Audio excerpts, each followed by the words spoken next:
What's your overall feeling, RJ, of the Cowboys draft and free agent signings this year? And then I want you to compare that to your feelings last year and how that went. So start me off with what's your opinion now post draft? Well, I've said this, we're recording in the final days of June. And something I said at the beginning of this month on some show was that I know this is a weird way to put this, but this is the most optimism I've had about the Cowboys in a June in a really long time. Now, they don't hand out Lombardi trophies in June, right? Like they don't hand out even like NFC East championship caps in June. But you referenced last year. I mean, I'm a Christian man, but that was tested this time a year ago, if I'm being quite honest, with the way the Cowboys chose to handle things. And so it does feel like night and day. I know in my brain the logical part of me, it isn't that dramatic. They weren't one way that, a year ago and just decided to be the opposite end of the spectrum this particular year, but things just kind of broke that way. And I think it's refreshing to see, the team act in a way that makes, the random Twitter timeline happy. It's refreshing to see them kind of operate as if they are close, as if, they can just make a move or two and be kind of right there. And it feels like they're better. I mean, at this point a year ago, to really totally reflect, I felt like they were a worse team than that had lost to the 49ers at AT&T Stadium. And on the flip side of that, I feel like they're a better team than the one that lost to the 49ers, albeit at Levi Stadium, not where the sun shines at the worst possible time of the day on a random Sunday afternoon. But so yeah, I mean, I'm quite pleased if I'm being honest. Now, I think we're all conditioned to kind of know that there's a trap door if you're a Cowboys fan. And the moment you start to feel really good and really solid, that things are going to fall apart. But right now, it's really difficult to be upset, to be mad, to point any fingers, to feel like they didn't address this, that, or the other. I mean, they really came into class with their homework done, and it's test time. They have their cheat sheet, and they're ready to go. And so, will they win the Super Bowl? I don't know. Probably not. The odds are literally stacked against that. But they've set themselves up for a really great chance to do so, and for that, I'm grateful. So D, I want to go over to you. Part of this draft is the trading of two late round picks or a couple of late round picks for Gilmore and Cooks. D, which one to you has a greater impact, or do you think will have a greater impact this year? Gilmore as corner number one, corner number two, or Cooks as that wide receiver number two, the offense? Does he have a ring? He does not. He No. came Okay, then it's close. Gilmore. I want Yeah. Gilmore, the one who has the ring. That's the one makes the difference. He has a ring. He should bring it in that locker room every chance he gets and let everybody sees it and go for it.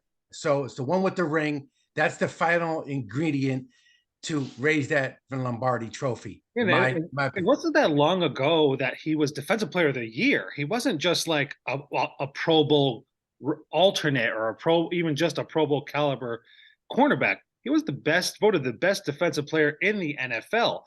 Statistically, PFF still has him as rated one of the best man-to-man corners the last couple of years in the NFL, which now it's a pick your poison. Okay, you go with Diggs, and he can maybe afford to take the chances that he usually takes because you're going to have some riskier throws over to him. You can't just pick on Anthony Brown. God bless him. I think he's odd man out this year. But I think that's definitely.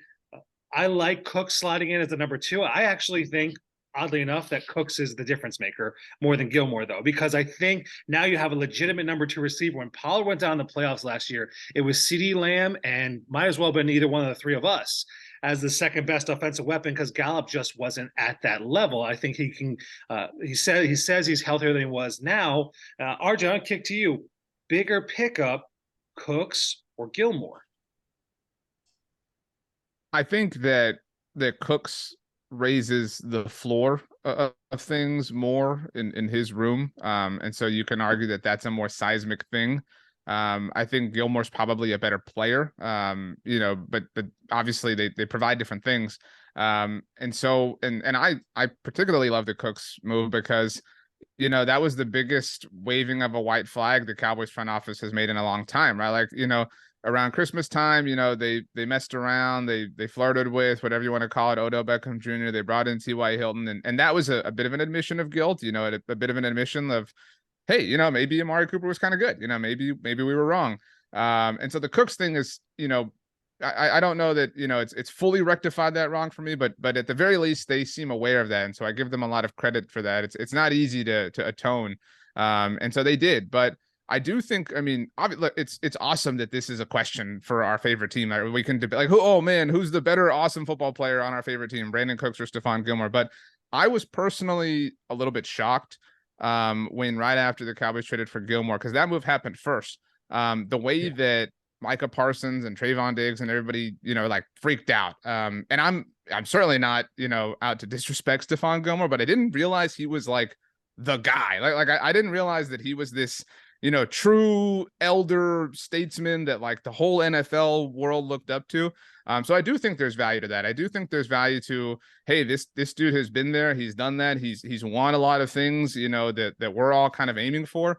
When the Cowboys first signed Gerald McCoy at the beginning of the McCarthy era 3 years ago, at the time, I likened that to McCarthy's Packers bringing in Charles Woodson. Now, Woodson had not won a Super Bowl at the time that he joined the Packers, but he was this dude who had some NFL scars, so to speak.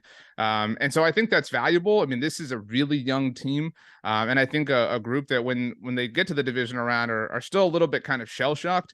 You know, they might be the mighty Dallas Cowboys the way we look at them, and we see the uniform and the logo on the sides of their helmet, and all of our memories kind of come rushing back. But to them, you know, they're still a bunch of kids. You know, I know that Dak's turning 30 in a few weeks' time now, but I mean, they are still relatively raw. And so to get somebody like that is a really impactful thing. But that being said, you know, Brandon Cooks hasn't won one, but he's been to two. And you know, one of the ones that he lost, that Gilmore lost, you could argue if he doesn't leave that game with a concussion, they might win it, and the Eagles might not have ever won one, which would be a world I'd rather live in personally. But yeah, they've got a lot of, you know, experience, a lot of kind of mileage, a lot of tread worn off of those tires that I think will be important in the locker room.